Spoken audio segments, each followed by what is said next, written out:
स्थिर वैद्युत स्थितिज ऊर्जा। क्या है भाई बोलो? स्थिर वैद्युत इलेक्ट्रोस्टैटिक स्थिर वैद्युत स्थितिज ऊर्जा, स्थितिज ऊर्जा एनर्जी। ठीक है, तो ये क्या चीज है इसको सुनिएगा और ध्यान से देखिएगा, डेरिवेशन निकाल के लाना है। बहुत अच्छे से समझा रहा हूं मैं स्टूडेंट, बता रहा हूं, सुनिएगा क्या चीज है। देखो, ढेर सारे आवेश हैं, उन आवेशों को अनंत से लाकर एक निकाय बनाना है। क्या बनाना है? निकाय बनाना है। निकाय तभी बनता है स्टूडेंट जब ढेर सारी चीजों आपस में, मतलब एक से अधिक चीजों को आपस में लाया जाता है।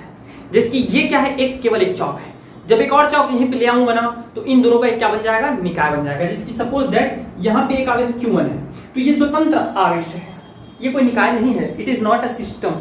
बट मैं क्या करता हूँ, एक और Q2 आवेश को यहाँ पे ले आता हूँ, तो ये जो परिक्षेत्र है दोनों मिलकर के जो बना रहे हैं, ये क्या है? एक सिस्टम है। क्या है? सिस्टम है। मेरी बात को सुनना। अब हम क्या कर रहे हैं उसको समझिएगा स्टूडेंट। ढेर सुनिए, स्थितिज ऊर्जा का परिभाषा सुनिए क्या है। आवेशों के समूह को अनंत से या आवेशों को अनंत से लाकर एक निकाय बनाने में जो कार्य करना पड़ता है, तो उसी कार्य को, उस निकाय का स्थितिज ऊर्जा कहते हैं। उस निकाय का क्या कहते हैं स्टूडेंट? स्थितिज ऊर्जा कहते हैं। अब मैं एक एग्जांपल के थ्रू आपको समझाता हूं। एग्जांपल नहीं है भैया, डेरिवेशन है। सपोज करो कि ये बिंदु O है, सपोज क्या करोगे है, ठीक है, X axis X axis, Y axis and Z axis. Suppose करते हैं स्टूडेंट कि इसके एक बिंदु A है, एक्स वाई तल पर एक बिंदु A है जिसकी स्थितिज ऊर्जा बिंदु O के मूल बिंदु के रिस्पेक्ट में हमारा R1 है, और एक बिंदु B है जिसकी स्थिति सदिश O बिंदु की तुलना में क्या है? R2 है, B का। ठीक है, और इन दोनों का एक दूसरे के रिस्पेक्ट में जो स्थिति सदिश है वो क्या है? 1 2 है। मेरी बात को सुनना ध्यान से। बिंदु A पर एक आवेश Q1 रखा गया है और बिंदु Q पर क्या है? एक Q2 आवेश रखा गया है। रखा नहीं गया है, हम उसको क्या करते हैं? अनंत से ला करके ये निकाय जो है बना रहे हैं। कहां से ला रहे हैं स्टूडेंट? अनंत से लेकर के आ रहे हैं। कहां से ला रहे हैं? अनंत से लेकर के आ रहे हैं। मेरी बात को ध्यान से सुनते जाइएगा। इतना कंसेप्ट क्लियर हो गया? ये है, इसका वर्णन भी आप ऐसे कर दोगे। अब क्या करना है सुनिएगा ध्यान से मेरी बात को। माना कि सपोज दैट, माना कि बिंदु आवेश Q1 को अनंत से A पर लाने में किया गया कार्य क्या है स्टूडेंट? W1 है, और Q2 को लाने में किया गया कार्य क्या है? W2 है। समझ में आ गया? दोनों को लाने में W1 और W2 कार्य करना पड़ रहा है। तो कुल किया गया कार्य जो हो जाएगा स्टूडेंट हमारा W, तो then W is equal to हो जाएगा W1 plus W2, equation number 1। इतना सबको समझ में आ गया अच्छे से? क्योंकि हम दोनों को ला रहे हैं तो कुल किया गया कार्य ही उसकी स्थितिज ऊर्जा होती है। अभी तो मैं सिर्फ 2 आवेश को ला करके निकाय बना रहा हूं, हो सकता है आप ढेर सारे आवेशों को लाकर भी निकाय बना सकते हो। इतना कंसेप्ट क्लियर हो गया। अब देखिएगा, मैं Q1 आवेश को कहां से ला रहा हूं? अनंत से ला रहा हूं। कहां पे? A पर, और पहले से भी वहां कोई आवेश स्थित नहीं है, तो मुझे कुछ कार्य करना पड़ेगा क्या? नहीं करना पड़ेगा। मैं ऐसा क्यों बोल रहा हूं भाई? देखो, कार्य तभी संभव होता है जब विस्थापन होती है। कार्य तो हो रहा है, लेकिन फिर भी यहां कार्य क्या होगा? 0 होगा। रीजन क्या है? कि दूसरे आवेश के कारण उसमें कोई बल नहीं लग रहा। जैसे कि चुंबक है स्टूडेंट, मेरी बात को सुनना, चुंबक है, दूसरे चुंबक को, ठीक है, उस चुंबक को अभी हटा दीजिए। अब एक चुंबक को कहीं पर भी ले जाओगे तो आप तो कार्य कर रहे हो, लेकिन एक्चुअल में उसको कोई भी बल का अनुभव नहीं होगा। लेकिन उसी की जगह में मैं दूसरा एक और चुंबक रख दूं और फिर दूसरे चुंबक को कहीं उसके पास से ले जाऊंगा, तो या तो प्रतिकर्षण होगा, बल का अनुभव करेगा, ठीक है, प्रतिकर्षण करेगा, तो मुझे उसके पास ले जाने में कार्य करना पड़ेगा, या तो आकर्षण करेगा। मेरी बात समझ में आ रही कि नहीं आ रही है? तो यहां पहले आवेश को जब हम A पर लाते हैं तो हमको कोई कार्य करना नहीं पड़ता, चूंकि Q1 को ए पर लाने में कोई कार्य नहीं करना पड़ता, कोई कार्य नहीं करना पड़ता। अतः Q W1 is equal to क्या हो जाएगा स्टूडेंट, 0 हो जाएगा। समझ में आ रही है मेरी बात? W1 इज इक्वल टू क्या हो जाएगा, 0 हो जाएगा। अब मैं क्या किया, इसको तो लेके आके रख दिया भाई। अब मैं दूसरे आवेश को लेके आ रहा हूं, तो दूसरे आवेश को जब यहाँ पे लाऊंगा ना निकाय में, तो क्या होगा, अब इसको तकलीफ होगी क्योंकि ये तो रिफ्लेक्ट करेगा या तो अट्रैक्ट करेगा। समझ में आ रही मेरी बात? इसी प्रकार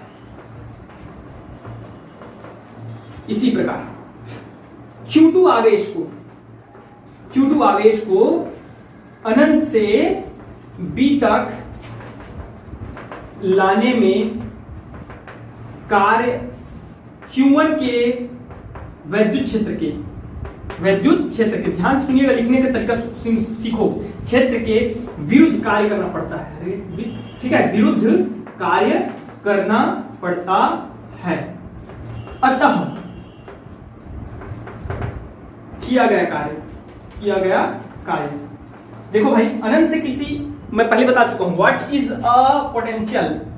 ठीक है, एकांक आवेश को अनंत से किसी बिंदु तक लाने में किया गया कार्य ही विभव है कि नहीं है? तो किया गया कार्य जो होगा स्टूडेंट, वो विभव के रूप में संचित हो जाएगा। V इज इक्वल टू हो जाएगा हमारे कहां से, 1/4 पाई एप्सिलॉन नॉट। ठीक है, 1/4 pi epsilon naught Q1 divided by क्या हो जाएगा स्टूडेंट, R2 सॉरी R12। क्यों ऐसे लिख दिया, मैं समझ में आ रहा है ना? Q1 के कारण लग रहा है विभव, Q1 के कारण इस पर क्या लग रहा है, विभव लग रहा है, और इन दोनों की डिस्टेंस क्या है, R12 है। इतना चीज समझ में आ गया आपको अच्छे से क्लियर है सबको ना? ठीक, यहां देख लीजिएगा, थोड़ा सा बस और बचा है, ज्यादा बड़ा नहीं है। अब देखो यार, तो किया गया कार्य क्या होगा, किया गया कार्य देखो, इधर देखिएगा, Q2 को Q1 के पास लाकर निकाय बनाने में किया गया कार्य, किया गया कार्य क्या हो जाएगा भैया, दूसरे में कार्य हो रहा है ना, W2 that is equal to, W1 तो 0 है, W2 इज इक्वल टू, देखिएगा स्टूडेंट क्या लिख रहा हूं ना, आराम से इत्मीनान से देखिएगा क्या लिख रहा हूं, V1 मल्टीप्लाई Q2। आप लोग सर क्या लिख दिए, सर समझ में नहीं आया, सर क्या लिख दिए, है ना? तो ऐसा कुछ नहीं है भाई, कुछ नहीं लिखा हूं मैं, अभी बता देता हूं क्या है आपको। विभव बराबर होता है एकांक आवेश को लाने में किया गया कार्य। ठीक है, समझ में आ रहा है? तो मैं दूसरे का कार्य निकाल रहा हूं तो W2 हो जाएगा। पहले के कारण विभव लग रहा है और दूसरे के कारण क्या है, दूसरा अनुभव कर रहा है, Q2 हो जाएगा स्टूडेंट। अब इसको इधर मल्टीप्लाई करूंगा तो क्या हो जाएगा, W बराबर क्या हो जाएगा, बोलो W2 is equal to VQ2 होगा कि नहीं? यही तो लिखा हूं यार, और क्या लिखा हूं? और विभव किसके कारण लग रहा है, पहले के कारण। अगर पहले होता तो लगता क्या विभव, पहले अगर नहीं होता, पहले आवेश अगर वहां पे उपस्थित नहीं होता, तो वो क्या विभव का अनुभव करता, नहीं ना करता। इसलिए आपको क्या लिखना पड़ेगा, V1 लिखना पड़ेगा। मेरी बात समझ में आ गई सबको? केयरफुली ध्यान से देखा करो। तो dW इज इक्वल टू हो जाएगा, V1 को वैल्यू रख दीजिए, क्या हो जाएगा बोलो भाई, 1/4 पाई एप्सिलॉन नॉट, और यहां हो जाएगा student Q1 Q2 divided by, बोल दो क्या हो जाएगा, R12। सबको क्लियर है? मिटा दो इधर को, ठीक है सर मिटा दीजिए, वेरी गुड। ये देखो आ गया, W2 इज इक्वल टू क्या आ रहा हमारा, तो अरे यार सॉरी, चलो ठीक है, इक्वेशन 1 क्या था, W1 प्लस W2 इक्वेशन 1 था, है ना? और सबको पता है W1 इज इक्वल टू 0 आया है, और W2 इज इक्वल टू हमने क्या निकाल के लिया है, 4 पाई epsilon naught Q1 Q2 divided by R12। तो इसका टोटल जो कार्य हो जाएगा स्टूडेंट, कुल किया गया कार्य हो जाएगा W1 क्या हो जाएगा, 0 plus 1/4 pi epsilon naught Q1 Q2 divided by R12। अतः यही जो कार्य है, अतः यह किया गया कार्य ही स्थितिज ऊर्जा के रूप में संचित हो जाता है, स्थितिज ऊर्जा के रूप में संचित हो जाता है। क्या हो जाता है स्टूडेंट, संचित हो जाता है। तो ये हो जाएगा U is equal to 1/4 pi epsilon naught Q1 Q2 divided by बोलो क्या हो जाएगा R12। और ऊर्जा का मात्रक क्या होता है बता दो भाई, जूल। क्या होता है, जूल। कार्य का मात्रक, ऊर्जा का मात्रक, दोनों का क्या होता है, जूल। ठीक है। और एक और मात्रक होता है कैलोरी। ठीक है। पावर का मात्रक वाट, शक्ति का मात्रक है ना। तो इन चीजों को, छोटी छोटी चीजों को याद रखा करो आप लोग। अब सपोज यही करो, एक काम करते हैं, यदि Q1 Q2 Q3 Q4 Q3 dot dot dot dot Qn को मिलाकर बनाए गए निकाय की स्थिति ऊर्जा क्या होगी। तो एक चीज छोटा सा याद रखना, क्या चीज, U that is equal to, मैं नहीं निकाल के दिखाऊंगा आपको, 3-4 चीजें मैं ऐसा पढ़ा चुका हूँ। विभव पढ़ाया जस्ट, समझ में आ रहा है, वैद्युत क्षेत्र भी पढ़ाया हूँ, आप जाके देख लीजिएगा। 1/4πε0। आप थोड़ा सा दिमाग लगाया करो यहाँ पे। ये भाई कांस्टेंट है तो ये तो कुछ होने वाला है नहीं। Q1 पहले ला रहे हो, सबसे पहले Q1 ला रहे हो, मतलब वो चेंज नहीं होगा। Q1 चेंज नहीं होगा, तो यहाँ Q1 चेंज नहीं होगा तो क्या रहेगा, Q2 रहेगा डिवाइडेड बाई R12 रहेगा, फिर प्लस 1/4πε0। ये Q2 के कारण है ना, ये चीज जो है 1/4πε0 सब में रहेगा। ये हो गया कांस्टेंट है। अब यहाँ Q1 तो रहेगा, तीसरा नंबर क्या आ जाएगा, Q3 आ जाएगा। Q2 नहीं रहेगा, Q2 के कारण ये हो गई, और Q1 तो सबसे पहले आ रहा है। अब Q3 आएगा तो Q1 का अनुभव करेगा, तो Q3 और नीचे में हो जाएगा student R13 dot dot dot. इसी प्रकार आप लिख सकते हो Q1 Qn divided by R1n, लिख सकते हैं कि नहीं। अब सबको पता है इस चीज को हम कैसे कर देते हैं भाई, बोलो कैसे कर सकते हैं। तो then U is equal to, हम लिखते हैं समेशन में 1/4πε0। ठीक है। और क्या चीज कॉमन है, Q1 कॉमन है, Q1 कॉमन है, वेरी गुड। तो अंदर में समेशन हो जाएगा, या इसको मत निकालो Q1 को, समेशन ये हो जाएगा स्टूडेंट। सपोज ये देखो Q1 कॉमन है, QI, क्योंकि ये चेंज हो रहा है, जो चेंज हो रहा है उसको I लिखते हैं, और नीचे में R1 दूसरा जो चेंज हो रहा है वो है I। और I का मान कहां से कहां तक है स्टूडेंट, देखो 2 से प्रारंभ हो रहा है और 2 से n तक है, तो I इज इक्वल टू हमारा हो जाएगा 2 और कहां तक, n तक। समझ में आ गया, हाँ। ठीक है, ओके, वेरी गुड। तो प्लीज किसी को नोट करना होगा तो ऑटोमेटिक ही रहा है, आप कुछ मत किया करो, वीडियो को पॉज किया करो, नोट कर लिया करो। ओके, तो चलिए मिटा रहे हैं हम। ओके स्टूडेंट, इसके बाद हमारा जो नेक्स्ट टॉपिक है वो एकदम सामान्य सा, आपको लिखना नहीं है, बस सुनते जाना है। क्या करना है, सुनते जाना है। लेकिन अभी तक जो मैं पढ़ाया हूं वे सभी IMPs है, तो उसको थोड़ा सा केयरफुली पढ़ाई करेंगे। अब क्या है ये देखो, चालक स्थिर वैद्युतिकी, क्या लिख दिए सर आप, सुनिए मैं बता दूं। वैद्युतिकी, कंडक्टर, इलेक्ट्रोस्टैटिक। ठीक है, तो क्या चीज है इसको सुनिएगा। किसी भी चालक में हम स्थिर वैद्युत का या वैद्युत का कैसे कैसे समझ सकते हैं, तो उसमें बहुत सारे पॉइंट्स हैं। ठीक है, उसका क्या क्या गुण होता है, कैसे उसमें काम करता है किसी भी चालक में। चालक मतलब समझते हो ना, conductor. Conductor they are allows to flow electricity to himself itself, it is known as a conductor. चालक वे पदार्थ या तत्व धातु होते हैं जो अपने में से होकर विद्युत का प्रवाह होने देते हैं। तो वो अपने में से विद्युत का प्रवाह कैसे होने देते हैं, कोई तो कारण तो होगा, होता होगा ना। तो ये सुनिएगा क्या चीज है। चालक में जो है 2 प्रकार के, चालक में आवेश 2 प्रकार के होते हैं स्टूडेंट। आवेश, एक होता है बद्ध आवेश, सुनना बस है, लिखना नहीं है। एक होता है बद्ध आवेश, एक होता है स्वतंत्र आवेश। स्वतंत्र आवेश या मुक्त आवेश बोलते हैं इसको, मुक्त, स्वतंत्र या मुक्त आवेश। क्या चीजें हैं ये सुनिए, सुनते जाइएगा। देखो, आप सबको ये पता होना चाहिए कि धातुओं से होकर हमारा क्या होता है, करंट जो है फ्लो होता है। तो करंट जैसे फ्लो होता है स्टूडेंट, यहां से देखते जाइएगा, है ना।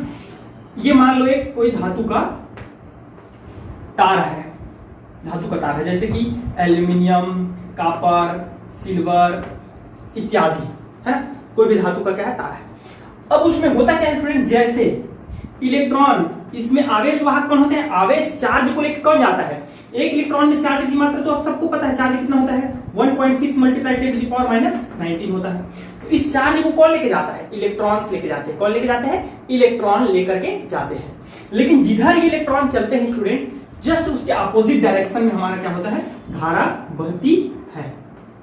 धारा कहाँ बहती है? अपोजिट डायरेक्शन में बहती है, याद रखिएगा, है ना। जिधर इलेक्ट्रॉन चलता है उधर नहीं बहती, अपोजिट डायरेक्शन में बहती है। समझ में आ रहा है? तो इस धातु में, किसी भी धातु चालक में दो प्रकार के इलेक्ट्रॉन होते हैं। एक होता है बद्ध इलेक्ट्रॉन और दूसरा होता है स्वतंत्र या मुक्त इलेक्ट्रॉन, जिसको हम लोग बोलते हैं आवेश, क्योंकि यहाँ क्या है? आवेश है, चार्ज है। समझ में आया? तो दो प्रकार के होते हैं। कैसे होते हैं इधर देखिएगा। कॉपर है स्टूडेंट, कॉपर का होता है कितना? 29 होता है। होता है कि नहीं होता है? 29 होता है भाई। इसमें भराता कैसे है ये बताओ, भराता कैसे है ये देखिएगा। पहले नाभिक 1s2 2s2, तीसरे कक्षा में क्या आ जाएगा? 2s2 3p6 3p6, ठीक है। 4s2 4s2 आ गया, 3d9 क्या हो जाएगा स्टूडेंट? 3d9 1 2 3 4 5 6 7 8 and 9। दो पहले कक्षा में 2 4 और 6 4 10 10 2 12 और सॉरी यार मिस्टेक हो गया कहीं पे, 1s2 2s2 2p6 3s2 3p6, फिर 4s2 आता है, उसके बाद 3d10, तो यहाँ 6 को और आ जाएगा, है ना। चलिए मैं ऐसा लिखता हूँ 6 इलेक्ट्रॉन यहाँ है। अब कितना हो गया? 29। और इसके 4s में डबल आ जाता है, क्योंकि इसके सॉरी यार 4s में एक आ जाता है और ये 10 जो है सेटिस्फाइड करने के लिए एक बाहर निकल जाता है। समझ में आ गया? तो होता क्या है स्टूडेंट, या इसके जगह में सोडियम को समझिएगा। सोडियम एकदम आसान रहता है। सोडियम है सपोज दैट, इसको हम लोग मान लेते हैं कंडक्टर है एक, सपोज करो अभी फिलहाल। तो इसमें होता है स्टूडेंट 2 4 और उसके बाद 6, और 6 के बाद होता है हमारा, 6 के बाद हो जाता है स्टूडेंट हमारा लास्ट में 1, होता है कि नहीं। तो मुक्त कौन होते हैं स्टूडेंट?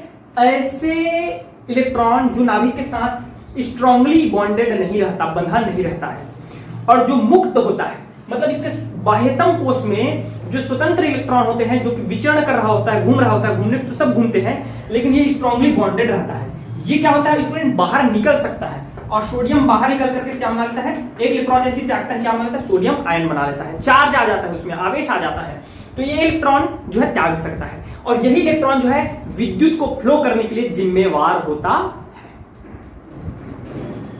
समझ में आ गया? तो ये होता है दो प्रकार, बद्ध इलेक्ट्रॉन एंड मुक्त इलेक्ट्रॉन। बद्ध जो कि आवेश चालन के लिए जिम्मेवार नहीं रहते, बंधे रहते हैं नाभिक के साथ, बद्ध होता है। और जो मुक्त रहते हैं, जो स्वतंत्र रहते हैं, उनको हम क्या बोलते हैं? मुक्त कहते हैं। समझ में आ गया? प्लीज को अगर नोट करना होगा तो कर सकते हो। उसके बाद फिर नेक्स्ट देखते हैं। नेक्स्ट इसके बाद जो हमारा नेक्स्ट टॉपिक आता है वो है विद्युत क्षेत्र में चालकों का व्यवहार। क्या है बोलो? विद्युत क्षेत्र में चालकों का व्यवहार, चालकों का व्यवहार। अब हम लोग यहाँ क्या करेंगे, ये देखिएगा, ध्यान से देखिएगा, बड़ा काम का चीज है। मैं क्या ले लिया? 2 धातु के प्लेट ले लिया। 2 धातु का क्या ले लिया स्टूडेंट? बोलो, प्लेट ले लिया इस प्रकार, ठीक है। इसको मैंने क्या कर दिया? प्लस क्यू चार्ज से आवेशित कर दिया। किससे कर दिया? प्लस क्यू चार्ज से आवेशित कर दिया। तो इसके जो रिस्पेक्ट में यहाँ पर जो प्लेट चालक है वो प्रेरण के द्वारा क्या हो जाएगा? ऋण आवेशित हो जाएगा। होगा कि नहीं होगा भाई? बोलो, होगा कि नहीं होगा? मतलब ये बाहर में नहीं है स्टूडेंट, ठीक है ना, बाहर में नहीं है, एक्चुअल में ये ऐसा है।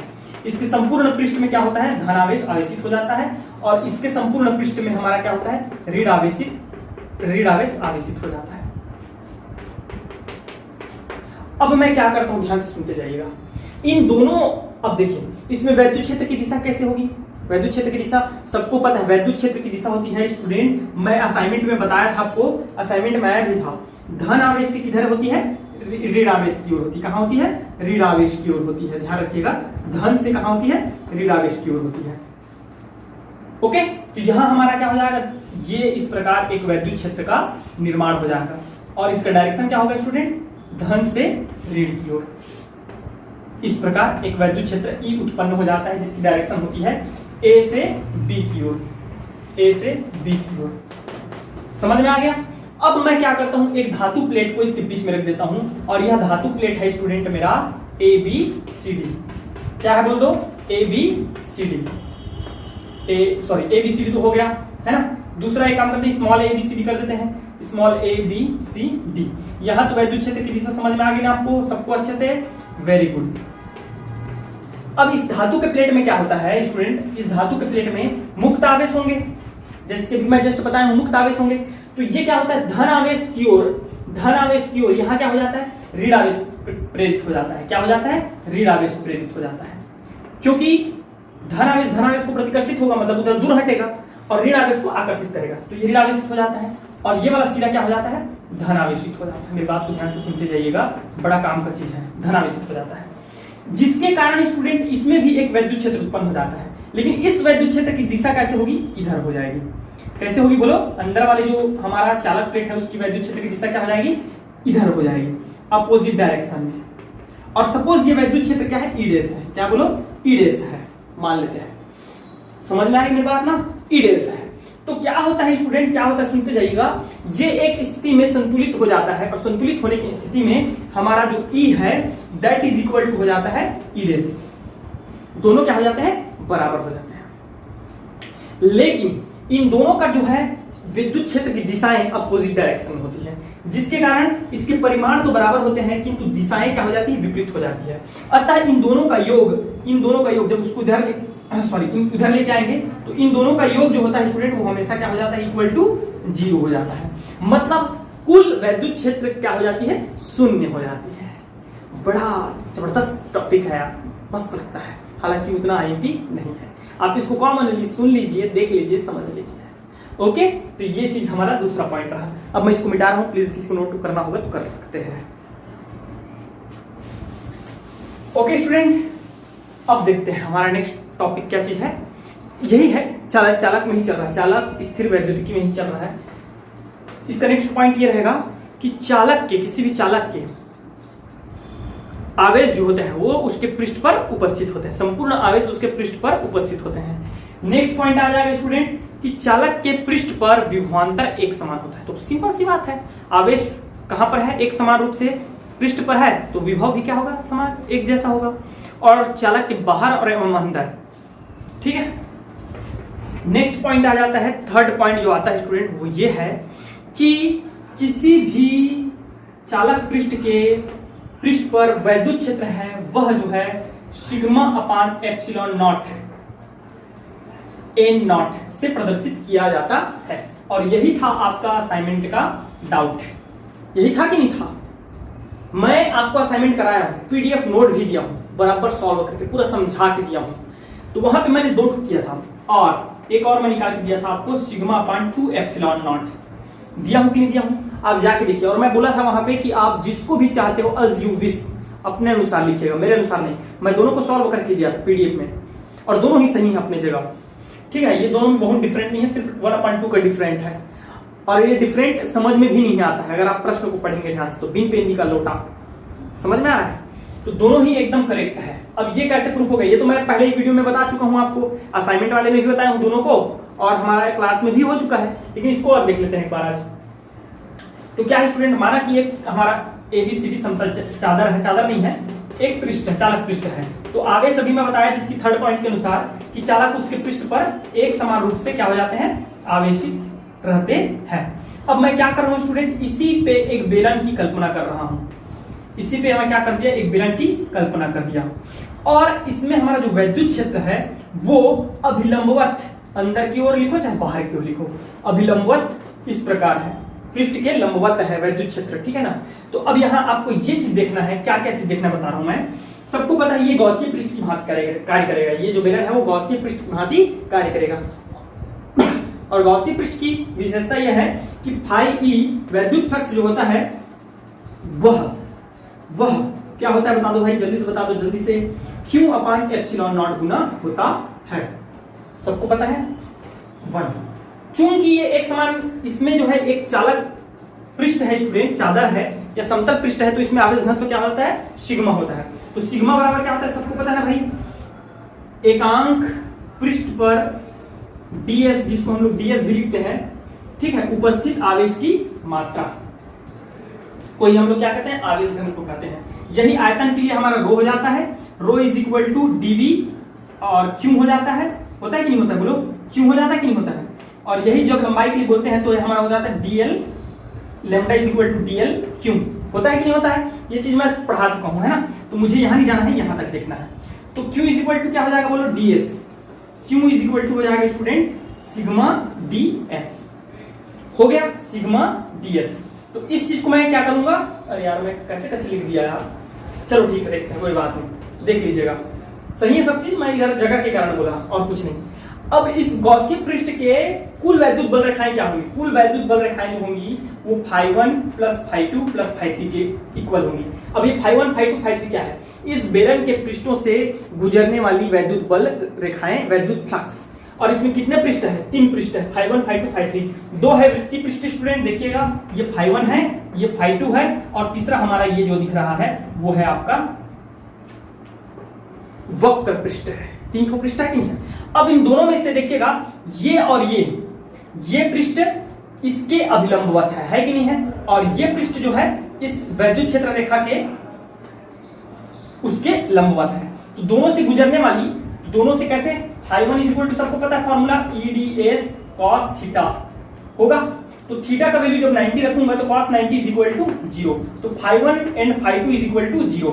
अब φ3 का मान जब निकालेंगे तो φ3 का मान कैसा आएगा, वक्र पृष्ठ है स्टूडेंट, तो इसके वक्र पृष्ठ से क्या हो जाएगा, ये आ जाएगा, देखिए क्या हो जाएगा EDS cos थीटा।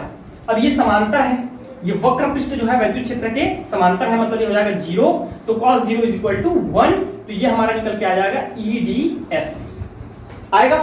अब इस वैल्यू को यहाँ पे रखेंगे तो फाई बराबर हमको मिल जाएगा, क्या मिलेगा बताओ, फाई इज इक्वल टू मिल जाएगा EDS मिला। ये इक्वेशन और इस इक्वेशन को आप क्या कर दो, इक्वेट कर दो। कहा गया फाई और ये फाई, दोनों को ले लीजिए स्टूडेंट, दोनों को जब इक्वेट करेंगे तो हमारा आ जाएगा EDS that is equal to, ये देखो Q upon epsilon naught. Q का वैल्यू क्या है बता दो, सिग्मा ds। तो EDS is equal to sigma ds बटे एप्सिलॉन नॉट। ds से ds कैंसिल हो गया, तो E इज इक्वल टू हमारा आ गया, आप लोग को दिख रहा है ना, E इज इक्वल टू आ गया सिग्मा अपान एप्सिलॉन नॉट। आया भाई, आ गया ना अच्छे से, ठीक है ना। 40-50 मिनट से लगातार पढ़ाते रहता हूँ यार, थोड़ा सा टायर्ड फील हो जाता है लास्ट जाते जाते, बट आपको समझ में आना चाहिए। प्लीज कमेंट बॉक्स पे लिख के मुझे जवाब दीजिएगा, ठीक है। तो इस प्रकार आज के क्लास को स्टूडेंट यहीं पे ओवर करते हैं। Thank you very much and best of luck.